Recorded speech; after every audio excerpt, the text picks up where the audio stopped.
થોડા સમય પહેલાં એક નાનકડું પુસ્તક વાંચતો હતો. એક વાત રાજા ભોજની બહુ સુંદર લખી હતી અને બહુ ગમી, એટલે આપણે કહી દઉં છું. રાજા ભોજને એમની પત્ની એક વખત એમને કહ્યું કે આપણી પાસે આટલી બધી સંપત્તિ છે, ખૂટે નહીં એટલું બધું ભગવાન આપણને આપ્યું છે, આપણે કોઈને આપીએ. એક વખત કહ્યું, બે વખત કહ્યું, પણ રાજાએ બહુ તેની વાત પર ધ્યાન ના આપ્યું. રાણી સમજી ગયા કે રાજાની બહુ ઈચ્છા નથી. થોડો સમય પાસ થયો એટલે રાત્રે સુવા ગયા એ વખતે સૂતા સૂતા રાજાએ રાણીને કીધું કે તમને એવું નથી લાગતું કે આપણને ભગવાન આટલું આપ્યું છે, કોઈને કંઈ આપીએ? એટલે રાણીએ વિવેકથી કીધું કે નહીં, આપની વાત સાચી છે, આપણે આપવું જ જોઈએ અને સારું છે, જો આપણે આપતા હો તો સારું છે, કંઈ ખોટું નથી. એટલે રાજાએ કીધું સવારે પડે એટલે આપણે એનો અમલ કરીએ. સવાર પડી એટલે રાજા એના માણસને બોલાવી કીધું દરવાજા પાસે હીરા મોતી માણેક ઝવેરાત બધું ભરીને બેસી રહો, ટોપલા ભરીને રાખો બહાર, અને જે કોઈ માણસ આવે ને જેટલું માગે એટલું આપજો.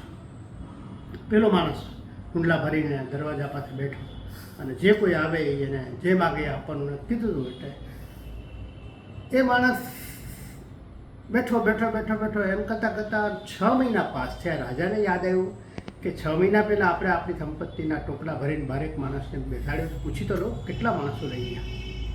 ઘટના એ ઘટી ગઈ, માણસને બોલાવ્યો અને રાજાએ પૂછ્યું કે કોણ લેવા આવ્યું, કેટલા લેવા આવ્યા? એટલે પેલા માણસે એમ કીધું કે 6 મહિના થયા પણ કોઈ લેવા નથી આવ્યું. કે બહુ કોઈ નહીં? તો કે ના, કોઈ નથી આવ્યું. એટલે પૂછ્યું કેમ લેવા નથી આવ્યું? તો કે આપણી પ્રજા એટલી સંતોષી છે કે લોકોને પોતાના જીવન નિર્વાહ માટે થઈને જેટલું જુએ એટલું બધું લોકો પાસે છે, એટલે લોકો કદાચ ના આવ્યા હોય. રાજાએ કહ્યું કે એક કામ કર, હજી 6 મહિના બેસ, કોઈને કોઈ આવશે, કોઈ આવે તો જે માગે ને જેટલું માગે એટલું આપશે. એમાં ઘટના એ ઘટી કે એક વખત એક માણસ આવ્યો, એના બધું ઝવેરાત જોયું એટલે એને પૂછ્યું કે તું કેમ ભાઈ આ બેઠો છે એ લઈને? તો કે રાજાએ આ દાનમાં આપવા માટે થઈને એ રાખ્યું છે, જેને જેટલું જોયું એટલું. પેલા માણસની દાનત થોડીક થઈ, એને એમ થયું કે હવે આ ક્યાંથી મળવાનું? એટલે એની પાસે પોતાની થેલીઓ હતી, એ ખોલી અને એને કીધું કે આમાં ભરી દઉં. જેવો એ ભરતો હતો એ વખતે એ લેનાર માણસના મનમાં વિચાર આવ્યો કે થેલીઓમાં તો કેટલું સમાય. એટલે એને કીધું કે કામ કરો, 2 મિનિટ ખોબરો, હમણાં આવું છું. એમ કરીને થેલીમાંથી જે હતું એ પાછું નાખી દીધું અને ઘરે જઈને એની પત્નીને એમ કીધું રાજાએ દરવાજા પાસે ટોપલા ભરીને ઝવેરાત રાખ્યું છે, મને 5, 7, 10 કોથરા. કોથરા લઈને આવ્યા અને કોથરા લઈને આવીને પેલા માણસે કીધું તું આમાં ભર દે. કોથરા ભરાયા તોય એમાં ઘણું બધું બચ્યું. અને કોથરા ભરતા ભરતા એના મનમાં વિચાર આવ્યો કે કોથરા ભરતા આટલું બચ્યું. એટલે એને પૂછ્યું કે હવે તમે શું કરશો? તો જે ખાલી થયું છે પાછું અંદરથી લઈ આવશું. એટલે જે કોથરા ભરવાવાળો માણસ હતો તેના મને વિચાર આવ્યો કે રાજા પાસે કેટલું હશે. એટલે એને એમ થયું હજી વધારે લઈ આવું. એટલે એને કીધું એક કામ કર, થોડીક વાર પછી હું પાછો આવું. ઘરે જઈને એની પત્નીને કીધું કે રાજા પાસે તો એટલું બધું છે કે કોથરા કરતાંય ઘણું છે, આપણું ગાડું લઈને જઈએ. એને ગાડું જોડી દીધું, ગાડું લઈને ભરવા માટે ગયા. ઘટના એ ઘટી કે પેલો માણસ ગાડું લઈને ગયો અને જેટલું ઝવેરાત હતું બધું એને ભરીને આપવાનું કહ્યું. એટલે એને ભરી આપ્યું, તોય એમાં ઘણું બચ્યું. પછી તો છતાં એને માણસને પૂછ્યું કે હવે તમે શું કરશો? તો હું તો નીચે જઈને ભરી આવીશ. પેલા માણસને વિચાર આપ્યો કે ગાડું ભરીને હું લઈ જાઉં છું, છતાં પણ આની પાસે આટલું ઝવેરાત છે તો આની પાસે હશે કેટલું? એટલે એને કીધું કે એક કામ કરું, આ કોથરા અહીંયા રાખી જાઉં છું, કે પાછું જાઉં છું, પાછું હું આવું છું. ઘરે જઈને એની પત્નીને એમ કીધું કે કોથરા ભર્યા પછી પણ કુંડલામાં એટલું બધું બચ્યું હતું કે આપણા જેવા 25, 50, 100, 200 કોથરા બીજા ગાડા ભરાય એટલું હતું. પત્નીને જેવું આવું કીધું એટલે પત્નીએ કીધું તો શું કરશું? તો કે ના, આપણે એટલું બધું માગીએ કે આપણે જીવનભર કમાવું જ ન પડે, કાંઈ માગવું ન પડે. એટલે કહ્યું ભલે એમ કરો. એટલે પાછા રાજા એ દરવાજે આવ્યા અને એને કીધું કે એક કામ કરો, તમારી પાસે જેટલું છે એટલું આપી દો. પેલા માણસે હુંડલા જેટલા હતા એ બધા ભરેલા, બધા જ એને ઠાલવી દીધા. એટલે ઠાલવી દીધા બધા. પછી પૂછ્યું કે હવે તમે શું કરશો? તો અંદરથી લઈ આવશો. જેવા એ અંદર લેવા માટે જાય છે ત્યારે પેલો માણસ એમ કહે છે કે ઉભા રહો, તમે જાઓમાં, હું હમણાં 5, 10 મિનિટમાં પાછો આવું. એ માણસ પાછો પોતાની પત્ની પાસે ગયો અને પત્નીને કહ્યું કે ભાઈ એટલી બધી સંપત્તિ છે કે ખાલી કરી દીધું મેં, તોય જે રાજાએ એમ કીધું કે ના, એની પાસે ઘણી સંપત્તિ. પાછો આવ્યો માણસ અને એને કીધું કે આ બધી સંપત્તિ કોની છે? તો કાં તો રાજા ભોજની સંપત્તિ છે. તો કે આ સુલ્લા ખાલી થઈ જશે પછી? તો કે એને કીધું જેટલું છું એટલું. તો કે એક કામ કરો, મારે જોયું છે ખરું પણ રાજાના હાથે. એટલે કહ્યું ભલે કંઈ વાંધો નહીં, મૂકી દો. જઈને પેલા માણસે રાજાને કીધું કે કોઈ માણસ લેવા માટે આવ્યો છે પણ એ પોતે લેવા નથી માગતો, એ તો આપના હાથે લેવા માંગે છે. અને રાજાને એ વખતે કહે છે કે તમે આવો. રાજા બહાર આવ્યા, પેલો માણસ ત્યાં ઊભો હતો એને કહ્યું કે તમે તમારા હાથે આપો. એટલે રાજાને જોયા પછી, રાજાના શરીર ઉપર ઘરેણા જોયા પછી પેલા માણસે કીધું, ઓ મારી પાસે શરીર ઉપર પહેરેલા આટલા ઘરેણા છે, તારી પાસે સંપત્તિ કેટલી? એટલે રાજાને કહ્યું કે કામ કરો, તમારી પાસે જે સંપત્તિ છે એમાંથી અડધી સંપત્તિ મને આપી.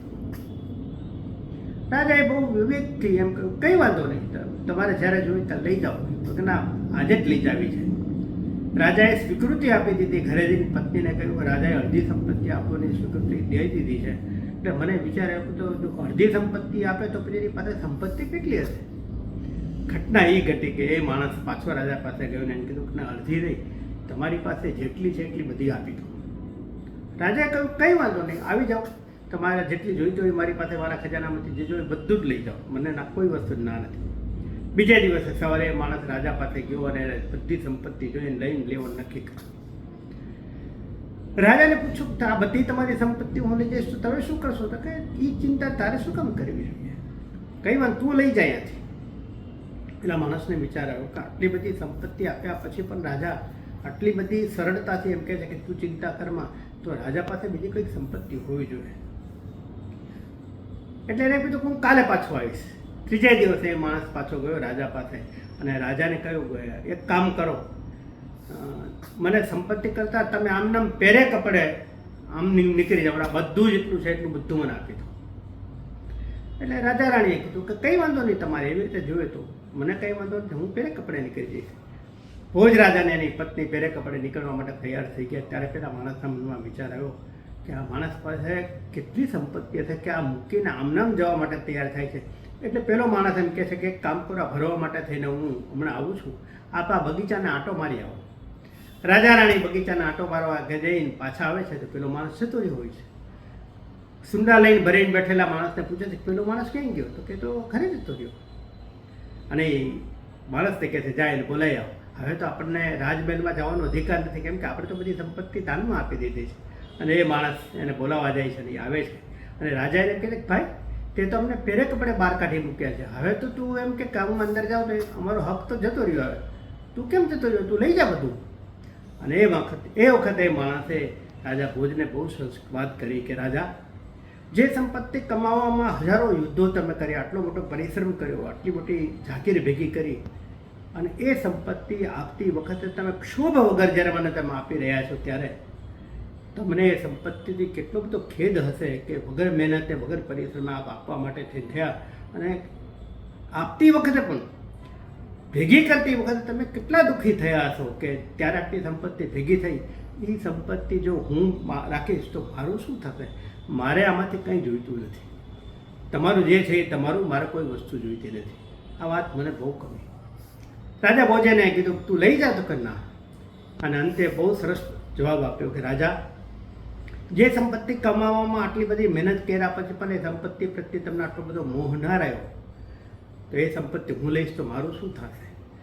અને રાજાએ બહુ સરસ જવાબ આપ્યો કે ભાઈ, સંપત્તિના અને જીવનમાં ભૌતિક મળતી પ્રાપ્તિના સાધનોમાં બે જ રહસ્ય છે, કાં આપીને જવાનું છે અને કાં મૂકીને જવાનું છે. આ બેમાંથી ત્રીજો કોઈ વિકલ્પ નથી. તું લેવાવાળો આવ્યો એટલે બેટર આપવાનું નક્કી કર્યું. મારે મૂકીને જવું એના કરતાં બેટર છે કે હું આપીને જાઉં, એ વધારે મહત્ત્વનું છે. કારણ મૂકેલું મને પાછું મળશે કે નહીં મને ખબર નથી, પણ આપેલું તો મને મળશે. મને વાત એટલા માટે ગમી. ભગવાને આપણને લાયકાત કરતાં વધુ આપ્યું હોય તો આપીને જઈએ. પૂર્વજન્મમાં જે કંઈ આપ્યું છે આ જન્મમાં આપણને ભગવાન આપ્યું, ને આ જન્મમાં જે કંઈ આપશું એ આવતા જન્મમાં આપશે. ભગવાનને પ્રાર્થના કરજો આપણા ઘરમાં કોઈ હાથ લાંબો કરે, અને એ હાથ લાંબો કરવાવાળો માણસ આપણે ત્યાં આવે, એ પુણ્યનો ભાગ જેના પાસે હોય એને જ મળતું હોય.